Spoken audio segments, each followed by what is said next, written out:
하나님 말씀 함께 보겠습니다. 민수기서 25장 1절에서 구절까지 말씀입니다. 구약성경 239페이지에 있습니다. 민수기서 25장 1절에서 9절, 구약성경 239페이지, 함께 한 목소리로 같이 읽겠습니다. 이스라엘이 시딤에 머물러 있더니 그 백성이 모압 여자들과 음행하기를 시작하니라.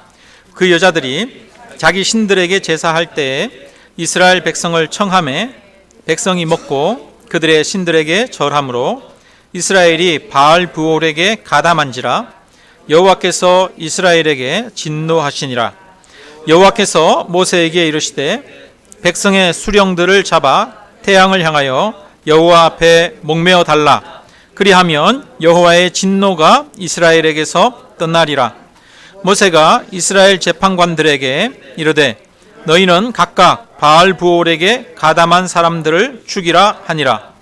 이스라엘 자손이 온 회중이 회막문에서 울 때에 이스라엘 자손 한 사람이 모세와 온 회중의 눈앞에서 미디안의 한 여인을 데리고 그의 형제에게로 온지라.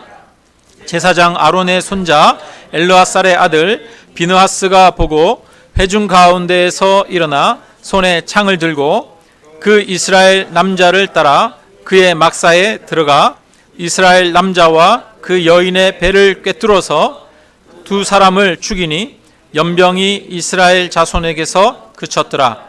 그 연병으로 죽은 자가 24,000명이었더라. 아멘. 할렐루야. 여러분, 또 코로나로 많이 어렵고 힘든 시기지만 우리가 더 감사하고 더 기뻐할 수 있기를 바랍니다. 여러 가지 어려움만 자꾸 보면 우리 마음이 침체됩니다. 그러나 한편으로 여전히 우리는 아직 살아있고 여전히 아직 우리는 건강하게 생활하고 있습니다. 그렇다면 하루하루 우리가 삶을 살아갈 수 있는 것으로 인해서 하나님 앞에 더 감사하고 이 삶의 소중함을 느끼고 깨달아야 할 줄로 믿습니다. 그래서 여러분 감사하십시오. 오히려 기뻐하십시오.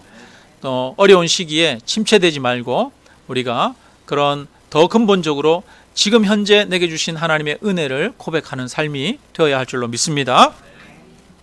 오늘 말씀은 지난주에 나눴던 모압 왕 발락과 발람 선지자 이야기에 이어지는 말씀입니다.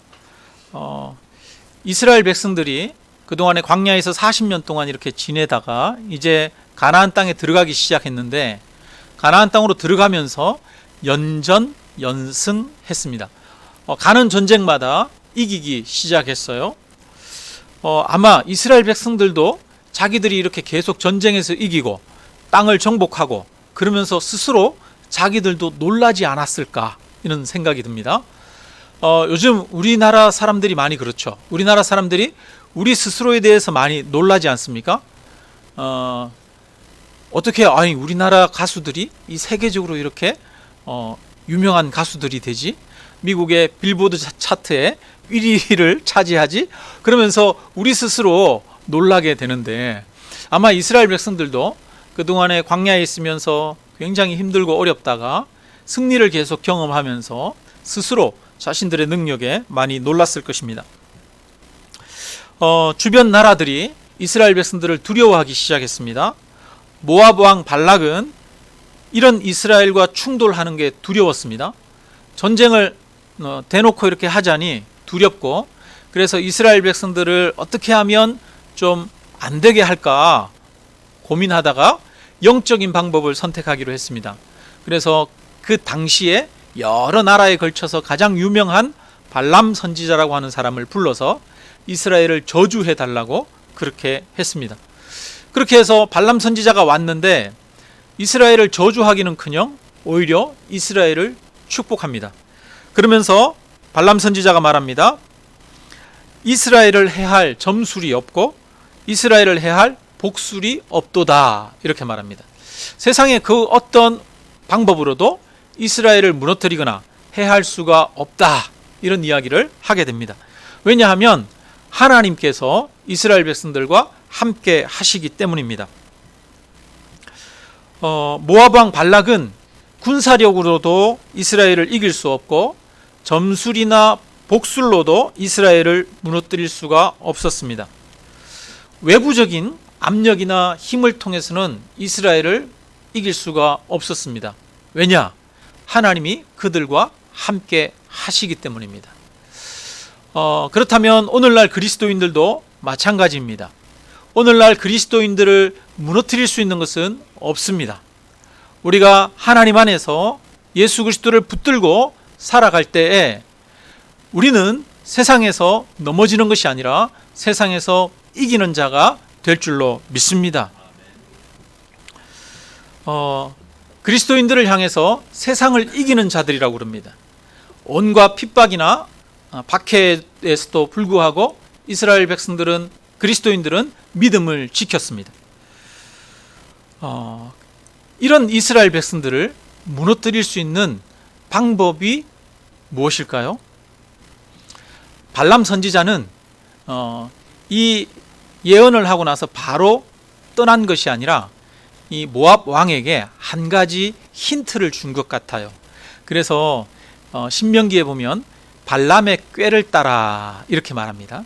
발람이 꾀를 한 가지 주었습니다. 그것은 이스라엘이 외부의 압력으로 인해서 무너지는 것이 아니라 내부에서 무너지게 하는 방법입니다.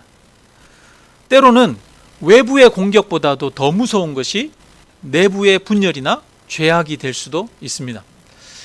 우리가 삼국지 같은 거 이렇게 읽다 보면 반드시 어떤 성을 공략하거나 점령할 때 외부에서 많은 군사를 동원해서 성벽을 타넘고 성을 점령하는 게 아니라 그 전에 먼저 하는 작업이 있어요. 뭐냐 하면 그 성 안에 우리 편을 포섭하는 거죠. 그렇게 해서 작전을 짜서 언제 성문을 열어라 이렇게 이야기합니다. 그래서 더 큰 적은 성 외부에 있는 적들이 아니라 성 내부에서 분열되어지고 나누어지는 것이 더 큰 위험이 되기도 합니다. 이 발람 선지자가 모압 왕한테 이걸 가르쳐 준 거예요. 그래서 이스라엘 백성들이 그 내부에서 영적으로 무너지고 타락하도록 그렇게 계획을 세웠습니다. 이 모압 사람들이 그동안에는 저 이스라엘을 어떻게 정복할까? 저 사람들을 어떻게 물리칠까? 어떻게 쫓아낼까? 저 사람들이 어떻게 하면 안 되게 할까? 이거를 고민했는데 이제는 모압 사람들이 이스라엘 백성들에게 가까이 다가왔습니다. 적대적인 게 아니라 아주 친밀하게 다가왔어요. 한번 생각해 보세요. 이스라엘 백성들은 지금 광야에서 40년 동안 살았습니다. 그들은 만나를 먹고 메추라기 같은 것들을 먹고 살았습니다. 근데 맛보지 못한 게 있어요. 뭐예요? 과일이나 채소나 곡식이나 이렇게 농사를 지어서 얻는 것은 이 광야에 40년 동안 맛볼 수가 없었어요. 광야에서 태어났던 사람들은 곡식이나 과일을 한 번도 먹어본 적이 없어요. 그런데 이스라엘 백성들이 이제 평지에 진을 치고 있는데 모압 사람들이 진을 치고 있으면 한두 명이 아니잖아요. 수십만 명, 100만 명이 진을 치고 있으니 이 진은 얼마나 넓었겠습니까? 그러니까 한쪽 가해로 이렇게 다가오는 거죠. 옆에 다가와서 물건도 팔고 또 서로 인사도 하고 그렇게 하는 거죠. 근데 곡식이나 이런 거를 주는 거예요. 과일을 주는 거예요. 채소를 주는 거예요. 한 번도 그런 거 못 먹어봤는데 40년 동안 광야에서 그거를 먹으니 얼마나 맛있었겠습니까? 눈이 뒤집어지는 거죠. 이런 게 있구나 그러면서 혹하는 마음이 생기는 겁니다. 그리고 그동안에 이스라엘 백성들은 광야에 있을 동안에 주변 나라들로부터 계속 구박을 받았어요. 아무도 이스라엘 백성들을 환영해 주지 않았습니다. 혹시 저 이스라엘 백성들이 우리에게 쳐들어오면 어떡하나, 그렇게 해서 못 쳐들어오도록 방비를 든든하게 했습니다. 심지어는 이스라엘의 형제 나라라고 할 수 있는 이 에돔, 그러니까 야곱의 형인 쌍둥이 형인 에서의 나라, 그 에돔조차도 이스라엘 백성들을 배척했습니다. 그러니까 주변의 나라들이 아무도 협력해주지 않고 도와주지 않는데 이 모압 사람들이 가까이 와서 야, 니네 대단하다. 니네 땅을 이렇게 정복하고 전쟁에서 3번이나 연달아 이기고 야, 니네 대단하다. 우리 같이 좀 친하게 지내자 이야기를 하는 거예요. 그러니까 스스로 자부심도 생기고 스스로 어깨도 으쓱해지게 되는 것이죠. 게다가 이 모압 사람들이 이스라엘 백성들 곁에 올 때는 누구를 데리고 오냐면 아주 예쁜 여인들만 선별해가지고 데리고 오는 거예요. 여인들을. 이스라엘 백성들은 광야에서 40년 동안 지냈습니다. 그러면 그들이 입을 수 있는 옷이나 이런 것들은 얼마나 보잘것 없었겠습니까? 그런데 이 모압의 여인들은 그 자기들 나라에 정착해서 살고 있는 사람들이잖아요. 그러다 보니까 아주 예쁘게 치장하고 옷이나 이런 것들도 디자인이 아주 예쁘고 세련미가 철철철철 넘치는 거예요. 그렇지 않아도 예쁜 사람들만 탁 데리고 왔는데 문화적으로 너무너무 세련돼 있는 모습이 보이는 겁니다. 그러니까 이스라엘 남자들이 그거 보고 혹 할 수밖에 없는 거죠. 그런 얘기 하더라고요. 한국 사람들이 저같이 이렇게 별 볼 일 없는 사람들도 저기 동남아시아에 이렇게 가면은 인기가 좋대요. 왜? 요즘에 한류 때문에 한국 사람이 인기가 좋다 그러더라고요. 문화적인 어떤 그 격차가 있으면 그것이 동경을 낳잖아요. 그래서 여러 나라들이 한류 때문에 한국이라고 하는 나라를 동경하는 것처럼 이 모압이라고 하는 나라가 이스라엘 사람들 곁으로 다가왔는데 그들의 문화를 보고 그들의 여러 가지 옷이나 이런 것들을 보니까 자기들보다 낫거든요. 그러니까 동경하는 마음이 생기는 거죠. 이렇게 모압 사람들은 이스라엘 백성들과 친근감을 쌓은 이후에 그들을 자신들의 잔치에 초대했습니다. 축제에 초대했습니다. 야, 우리 이번에 축제하는데 10월 31일 날이 무슨 축제라고요? 할로윈 데이라 그러더라고요. 우리나라가 언제 할로윈 데이 이런 거 했다고 막 귀신 분장하고 막 젊은 사람들이 그런 축제를 합니까? 저는 참 낯선데 요즘 젊은 애들은 그런 걸 하더라고요. 이 모압이 축제를 하면서 이스라엘 백성들을 초대하기 시작합니다. 야, 우리 잔치가 있는데, 우리 축제가 있는데 우리 축제에 한번 와볼래? 그러니까 혹하는 마음이 있는 거죠. 그런데 이 당시의 축제는 대부분 다 종교 형식과 관련되어 있는 겁니다. 종교적인 제사와 관련되어 있는 거예요. 축제를 하는데 그 축제는 뭐였냐 하면 바알보올이라고 하는 이 우상이 있는데 이 우상은 아마 이 부올 지역에 있는 바알신인 것 같아요. 그 바알보올에게 제사 지내고 그 앞에서 춤추고 놀고 그 앞에서 이렇게 축제를 벌이는 그런 행사였습니다. 그 행사들 중에는 굉장히 쾌락적인 이런 부분들도 있었습니다. 그러니까 이스라엘 남자들이 거기 갔다가 거기 즐거움에 혹 빠져버린 거예요.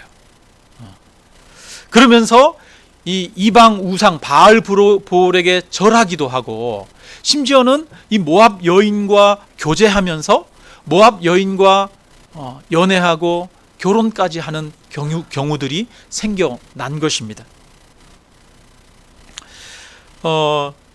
하나님의 백성으로서 이스라엘의 정체성이 뿌리부터 흔들리기 시작한 거예요. 여호와 하나님만 섬기다가 바알 우상을 섬기기 시작하고 영적으로 타락하기 시작했습니다. 이스라엘 백성들이 하나님을 떠났습니다. 이 모압의 전략은 이스라엘 백성들을 영적으로 타락시켜서 스스로 하나님과 관계를 끊어버리고 하나님으로부터 멀어지게 하는 것이었습니다. 여러분, 아프리카 초원에서 보면 사자나 아니면 치타나 뭐 이런 맹수들이 가끔 큰 짐승, 누떼나 이런 거, 소 있죠, 소. 막 뿔이 이렇게 날카로운 이 소떼나 이런 거를 사냥하는 경우가 있어요. 그런데 사자들이 이렇게 소떼를 사냥할 때 보면 이 목표로 삼는 게 있습니다. 주로 뭐를 목표로 삼을까요? 막 힘있고 다 큰 이런 소들을 상대로 하는 것이 아니라 약한 소, 아니면 새끼 소, 이런 송아지, 이런 것들을 타겟으로 삼죠. 누떼나 이런 거는 덩치가 크고 막 뿔도 날카롭기 때문에 심지어는 사자들도 잘못 공격하다가 죽는 경우도 있더라고요. 그래서 사자들이 이 누떼를 공격하면 제일 먼저 하는 방법이 있습니다. 어떻게 합니까? 막 혼란스럽게 하고 몰아가 가지고 어미소를 송아지에게서 떼놓는 거예요. 송아지가 정신없어 가지고 어미를 잃어버리고 자기 혼자 막 뛰어가게 하는 겁니다. 그렇게 해서 나중에 그 송아지를 잡아 먹는 거죠. 이스라엘 백성들도 마찬가지입니다. 이스라엘 백성들을 힘으로 이길 수는 없어요. 그들을 점술이나 복술로 그들을 무너뜨릴 수도 없습니다. 모압은 이스라엘 백성들에게 외적인 힘을 통해서 어떻게 할 수가 없어요. 그러니까 그들이 선택한 방법은, 왜 그렇습니까? 왜냐하면 하나님이 이스라엘 백성들을 보호하시기 때문입니다. 그래서 모압 사람들은 방법을 찾았습니다. 하나님에게서 이스라엘 백성들을 떼놓자는 것입니다. 사단은 우리에게 이런 방법을 사용합니다. 사단은 우리를 넘어뜨릴 때 우리를 여러 가지 핍박을 통해서, 박해를 통해서 넘어뜨리려는 것이 아닙니다. 초대교회에 보면 초대교회 때 성도들이 얼마나 많은 핍박을 받았습니까? 그들은 장사도 할 수 없고 또 모진 고문을 받기도 하고 죽임당하기도 했습니다. 그런데 그런 박해가 교회를 무너지게 할 수 없었습니다. 성도들은 더 굳게 하나님을 붙들었습니다. 그처럼 사단의 박해와 압박이 교회를 무너뜨리게 할 수 없고 성도를 넘어지게 할 수 없습니다. 사단이 성도들을 무너뜨리는 방법이 있습니다. 그것은 바로 우리가 스스로 하나님에게서 멀어지게 하는 방법입니다. 이스라엘을 무너지게 하고 흔들게 하는 것은 내부에서 영적으로 타락하게 하는 것이었습니다. 이런 영적 타락은 언제 일어나느냐? 박해 때 일어나는 것보다 오히려 안전할 때, 평안할 때, 풍족할 때 일어나는 경향이 있습니다. 이스라엘은 지금 3번의 전쟁에서 연속으로 승리했습니다. 요단 동편의 많은 땅을 차지하기 시작했습니다. 주변의 나라들도 이스라엘을 두려워하고 인정하기 시작했습니다. 화친을 청합니다. 지금 이스라엘은 실패의 때가 아니라 성공 가도를 달리고 있습니다. 이것이 하나님을 의지하지 않고 자신들의 힘을 의지하고 이스라엘을 교만하게 만들고 또 이방의 우상을 섬기도록 만들었습니다. 이것은 오늘날 우리의 신앙에도 적용이 됩니다. 많은 성도들이 신앙생활을 하면서 어렵고 힘들 땐 오히려 때로는 어렵고 힘들어서 하나님을 떠나는 사람들도 있긴 하지만 대부분은 어렵고 힘들수록 하나님을 붙드는 경향이 있습니다. 하나님께 간절히 의지하면서 기도하면서 어려움을 극복해 나갑니다.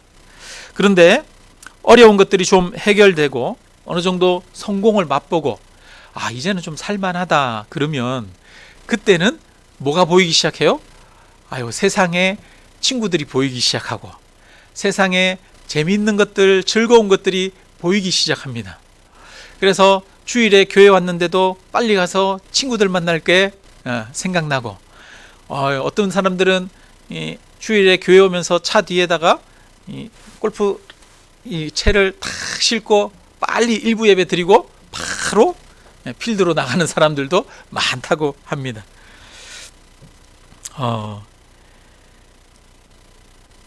우리에게는 위기가 때로는 평안할 때 찾아오는 경향이 많이 있습니다. 톨스토이의 책에 나오는 내용인데요. 이 러시아의 한 농촌에서 이 가난한 농부가 있었어요. 톨스토이는 이제 이야기를 만든 작가죠. 소설 작가인데 톨스토이가 쓴 책에 보면 러시아에 이제 한 농부, 가난한 농부가 있어요.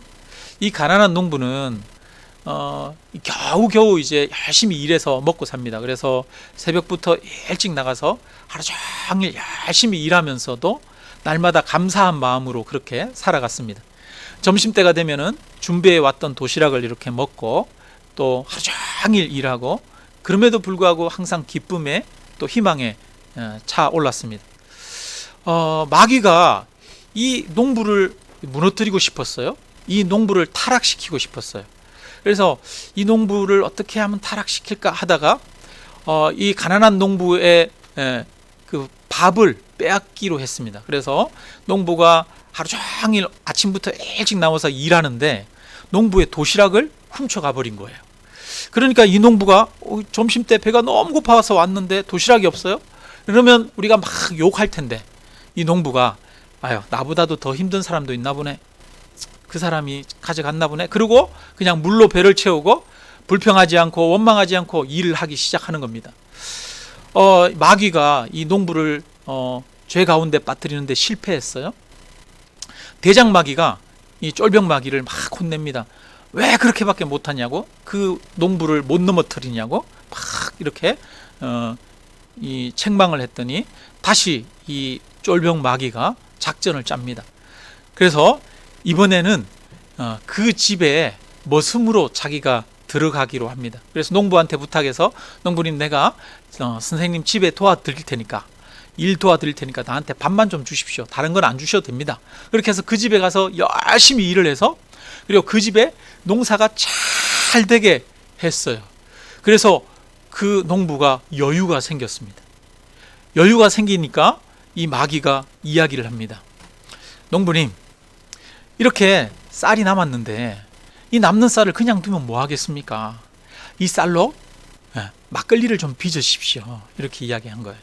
여러분, 우리나라는 막걸리고 거기는 다른 술이겠죠. 네, 그렇게 해서 술을 빚으십시오. 그래서 술을 좀 가지고 드시기도 하시고, 친구들 만나서 함께 친구들과 교제하기도 하시고, 그렇게 하십시오. 얘기를 한 거예요.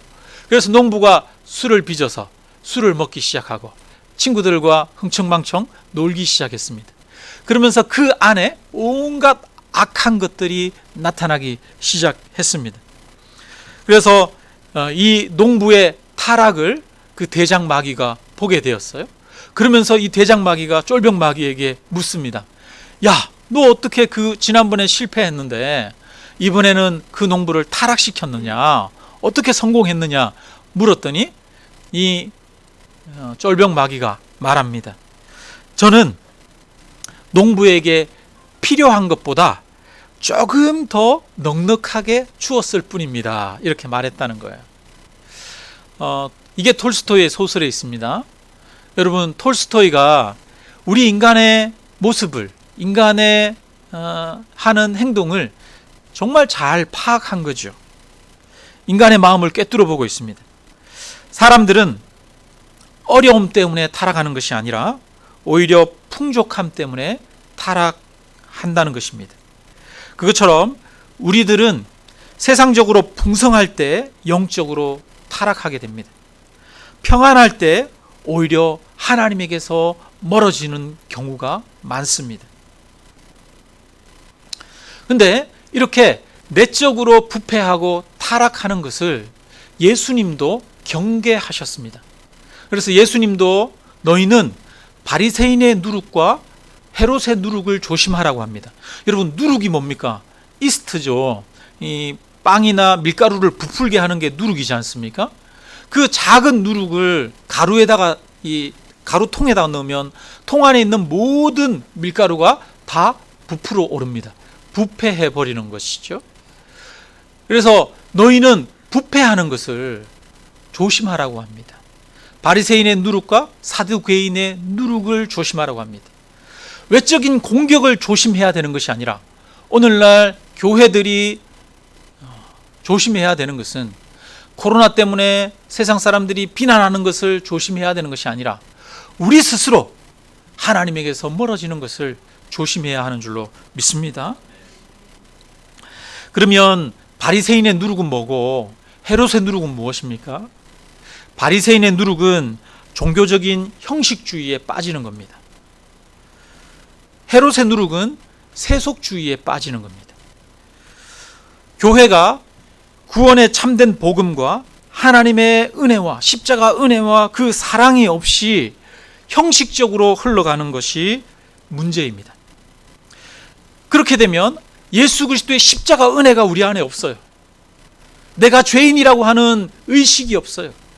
하나님이 값없이 베풀어 주신 사랑에 대한 그 사랑의 마음이 우리 안에 사라지면 교회 안에서 서로 판단하고 서로 정죄하고 높고 낮음을 따지고 직분을 신분 서열처럼 생각하고 서로 자신의 행위를 자랑하고 자기 자신을 의지하는 그런 신앙이 생겨납니다. 그것이 바로 바리새인의 누룩입니다. 자신이 죄인임을 철저히 고백하고 오직 예수 그리스도의 십자가 은혜만을 의지하지 않고 우리의 행위를 의지하는 신앙은 바리새인의 누룩입니다. 교만은 우리의 행위를 자랑하게 하고 우리 자신을 의지하게 합니다. 오늘날 교회들은 예수 그리스도의 십자가 복음을 통해 사랑과 용서와 화평을 회복해야 합니다. 사랑과 용서와 화평을 회복하지 못한 교회들이 자칫 잘못하면 이 바리새인의 누룩에 빠지기 쉽습니다. 겉은 거룩한 척하면서 내부적으로는 타락해 있는 자신을 자랑하는 그런 신앙에 빠지게 됩니다. 두 번째로 우리가 조심해야 되는 누룩은 헤롯의 누룩입니다. 헤롯의 누룩은 세상을 닮아가는 겁니다. 성도와 교회가 세상을 닮아서 세상에서 추구하는 성공과 돈과 사람들의 인정과 명예와 자기 만족과 쾌락을 추구하는 것은 헤롯의 누룩에 변질되고 타락되어진 것입니다. 오늘날 교회와 성도들은 심각하게 타락시키는 것, 그것은 바로 이 헤롯의 누룩입니다. 예수님을 믿는 우리의 삶의 목적은 하나님의 영광을 나타내는 것입니다. 그래서 인간의 제1되는 목적은 하나님을 영화롭게 하고 하나님만을 기뻐하는 것이라고 말합니다. 여러분, 우리가 인생을 살아가는 삶의 목적은 하나님께서 주신 사명을 다하는 것입니다. 우리는 이것을 쫓아가야 되는데 헤롯의 누룩에 빠지게 되면 무엇을 쫓아가느냐? 자기 만족과 자기 즐거움을 쫓아가게 됩니다. 그래서 세상을 쫓아가게 되어집니다. 하나님이 주신 사명이 아니라 자기 즐거움을 구합니다. 세상의 성공이 목적이 됩니다. 그래서 교회에서도 서로 이야기하면서 세상적인 기준과 가치를 가지고 얘기하게 됩니다. 서로가 낮아지고 겸손해지고 서로가 섬기는 것을 이야기하고 낮아지는 것을 얘기하는 것이 아니라 돈이나 학벌이나 외모 이런 것을 판단 기준으로 얘기하는 것은 세속주의에 빠진 것입니다. 하나님보다 세상을 더 사랑하게 되어지는 것입니다. 오늘날 교회를 타락시키는 것은 하나님보다 세상을 더 사랑하게 되어지는 것입니다. 여러분 어떻습니까? 우리 안에 이런 누룩이 있지 않습니까? 우리 안에는 수시로 이런 누룩이 들어옵니다. 바리새인의 누룩, 헤롯의 누룩, 종교적인 외식을 하는 모습, 또 때로는 세상의 즐거움을 쫓아가는 모습, 이것이 우리 안에 끊임없이 들어오는 내적인 타락입니다. 이스라엘 백성들이 타락해서 모압의 우상을 섬겼던 것처럼 오늘날 우리들은 바리새인과 헤롯의 누룩에 타락하지 않았는지 스스로 살펴보아야 하겠습니다. 여러분, 우리 성경 같이 한번 읽어보겠습니다. 25장 4절 5절 말씀 우리 함께 읽어보겠습니다. 25장 4절 5절 같이 한번 읽습니다. 여호와께서 모세에게 이르시되 백성의 수령들을 잡아 태양을 향하여 여호와 앞에 목매어 달라. 그리하면 여호와의 진노가 이스라엘에게서 떠나리라. 모세가 이스라엘 재판관들에게 이르되 너희는 각각 바알보올에게 가담한 사람들을 죽이라 하니라. 아멘. 여기 보니까 이 바알보울에게 빠진 사람들이 주로 누구였느냐면 오히려 수령들이었대요. 사회 지도층이었어요. 그러니까 이 사회 지도층들을 너희는 목매어 달라고 말합니다. 여러분, 목매 단다는 것은 공개 처형하는 거예요. 공개 처형하는 이유는 다른 사람들로 하여금 그것을 보고 그 두려워하는 마음을 가지고 스스로를 겸비할 수 있도록 하도록 하는 것이죠. 이 이야기를 듣고 이스라엘 백성들이 하나님 앞에 나와서 울기 시작했습니다. 회막 앞에서 다 모여서 울고 있을 때, 여러분 6절에 보니까, 6절 같이 한번 읽어봅니다. 이스라엘 자손의 온 회중이 회막 문에서 울 때에 이스라엘 자손 한 사람이 모세와 온 회중의 눈앞에 미디안의 한 여인을 데리고 그의 형제에게로 온지라. 지금 하나님의 이 심판 명령이 내렸는데, 그런데도 불구하고 뻔뻔하게 시므리라고 하는 사람, 시므온 지파의 리더 중에 하나, 지도자 중에 한 사람이 고스비라고 하는 미디안 족장의 딸을 데리고 온 거예요. 그리고 자기 천막으로, 자기 막사 안으로 들어가는 겁니다. 그것을 이스라엘 백성들이 다 봤어요. 그때 비느하스라고 하는 사람이, 이 사람은 아론의 손자입니다. 비느하스라고 하는 사람이 창을 들고 들어가서 그 창으로 이 남녀를 동시에 창으로 찔러서 배를 꿰뚫어서 죽였습니다. 근데 성경에 보니까 하나님은 이 비느하스를 칭찬합니다. 비느하스가 하나님의 질투심으로 죄를 제거해서 이스라엘을 구원했다라고 말합니다. 그리고 그에게 내 평화의 언약을 주겠다라고 말합니다. 여러분, 자기 동족을 죽였는데 칭찬을 하고 있어요. 여러분, 이것과 비슷한 사건이 또 있어요. 이스라엘 백성들이 광야에 있을 때 이제 출애굽한 이후에 바로 그 다음에 시내산으로 갑니다. 시내산에 갔을 때 시내산에서 모세가 시내산 위에 올라가서 40일 동안 금식하면서 하나님으로부터 율법을 받아서 내려옵니다. 이스라엘 백성들은 그 산 밑에 있었어요. 그런데 40일이 지나도 모세가 내려오지를 않아요. 그러니까 이스라엘 백성들이 아론에게 이야기하기 시작합니다. 이 모세는 죽었는지 살았는지 모르겠다. 그러니까 우리를 가나안 땅으로 인도할 신을 만들어내라. 이렇게 아론에게 막 재촉하기 시작합니다. 그러니까 아론이 금을 모아가지고 그 금을 조각해서 송아지 우상을 만들어줬습니다. 그리고 송아지 우상을 만들어주면서 이것이 너희를 애굽에서 인도하여 낸 신이다, 여호와다 라고 이야기를 한 거예요. 그래서 그 송아지 우상을 놓고 이스라엘 백성들이 이제 축제를 하기 시작합니다. 그 송아지 우상에게 절하고 거기서 사람들이 막 뛰놀고 난리가 난 거예요. 하나님이 모세와 산 위에서 얘기하시다가 모세에게 이야기합니다. 이스라엘 백성들이 방종하게 되었다. 너 내려가라. 그래서 이 모세가 내려와 봤더니 지금 이제 난장판이 된 거죠. 이스라엘 백성들이. 그때 모세가 뭐라고 하느냐 하면 사람들을 향해서 여호와의 편에 선 사람은 다 내 곁으로 와라 얘기합니다. 그때 이 모세 곁으로 온 사람이 레위인들이었어요. 레위인들에게 너희는 허리에 칼을 차라 라고 얘기합니다. 칼을 차고 이쪽 끝에서 저쪽 끝까지 가면서 닥치는 대로 사람 구분하지 말고 다 죽여라. 형제를 죽이고 친구를 죽이고 이웃이라도 죽여라 라고 이야기합니다. 그래서 레위인들이 칼을 차고 모세의 명령대로 이쪽 문에서 저쪽 문까지 가면서 이스라엘 백성들을 죽이기 시작했습니다. 그렇게 해서 죽은 사람이 3,000명이에요. 3,000명. 여러분, 10명, 20명 죽어도 정말 끔찍한 일 아닙니까?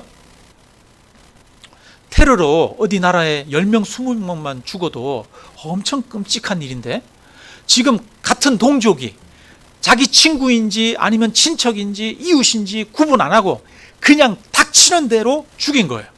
그것도 그 사람들이 무기를 가지고 대항하는 사람이 아니라 지금 송아지 우상 앞에서 술을 마시고 뛰놀고 축제를 하는 사람들 앞에 가가지고 다 죽이라고 한 거예요. 여러분, 너무나 끔찍한 이야기입니다. 너무나 잔인한 이야기입니다. 세상적으로 보면 한편으로는 비난받아 마땅한 이야기죠. 그런데 모세가 이 레위인들에게 말합니다. 레위인들에게 너희는 여호와께로부터 복을 받았다라고 이야기합니다. 그래서 여호와께서 너희 레위인들을 영원한 하나님의 언약 백성으로 삼으신다라고 말합니다. 오늘 비느하스가 자기 동족이 시므리라고 하는 사람이 여인을 데리고 와서 천막으로 들어갔다고 그 이방 여인과 함께 창으로 찔러 죽였습니다. 그런데 하나님이 뭐라고 그러냐면 평화의 언약을 너에게 주겠다라고 말합니다. 여러분, 왜 하나님이 이들을 칭찬합니까? 왜냐하면 이것을 통해서 이스라엘 백성들을 건졌기 때문입니다. 지금 이 비느하스가 죽인 사람은 단 2사람이지만 우리 9절 같이 한번 읽습니다. 9절 같이 읽습니다. 시작. 그 연병으로 죽은 자가 24,000명이었더라. 이 일로 인해서 하나님의 징계를 받아서 진노로 질병이 퍼져서 연병으로 죽은 사람이 24,000명이에요. 그 24,000명이 죽은 이유는 이스라엘 백성들의 영적 타락이었습니다. 비느하스는 이 영적 타락에 대해서 단호하게 창을 들어서 칼로 찔러 그들을 죽였습니다. 그 2사람을 죽였을 때 하나님께서는 이스라엘의 연병이 그치게 하셨습니다. 여러분, 때로는 이처럼 우리가 죄악 가운데 있을 때 그 죄악을 단호하게 끊어야 할 필요가 있습니다.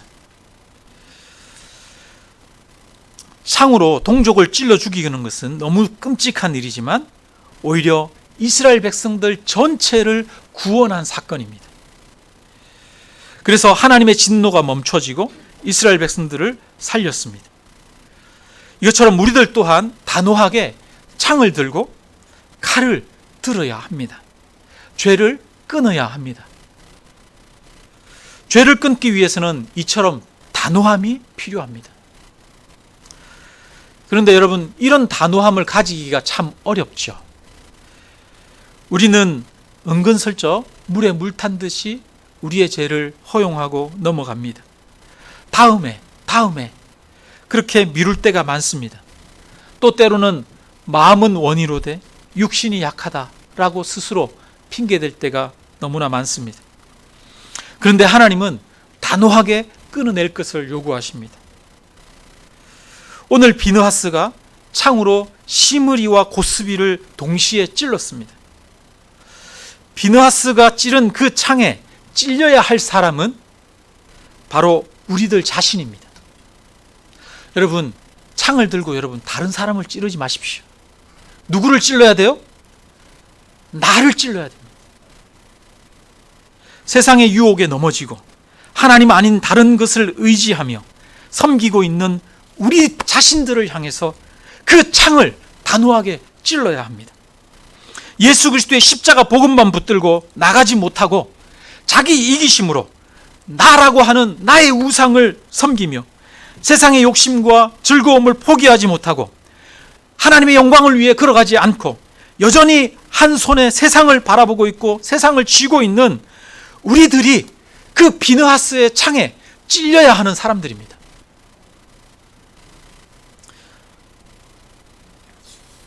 바울이 말합니다. 내가 십자가에 못 박혔나니 이제 내가 사는 것이 아니요 내 안에 그리스도께서 사신 것이라고 말합니다. 바울은 자기 스스로 자신을 십자가에 못 박았다고 말합니다. 이전에 자신은 십자가에 못 박혀 죽었다는 거예요. 이 바울의 말을 다른 말로 표현한다면 바로 스스로 자기 자신을 비느하스의 창으로 찌른 것입니다. 우리도 우리의 우상과 죄악들이, 우리의 정과 욕심들이 십자가에 못 박혀야겠습니다. 비느하스의 창에 찔려야겠습니다. 망설임 없이 과감하게 나를 찔러야 하겠습니다. 망설이면 결단코 할 수 없습니다. 단호해야 합니다. 우리 자신의 죄악을 끊는 데 있어 단호해야 할 줄로 믿습니다.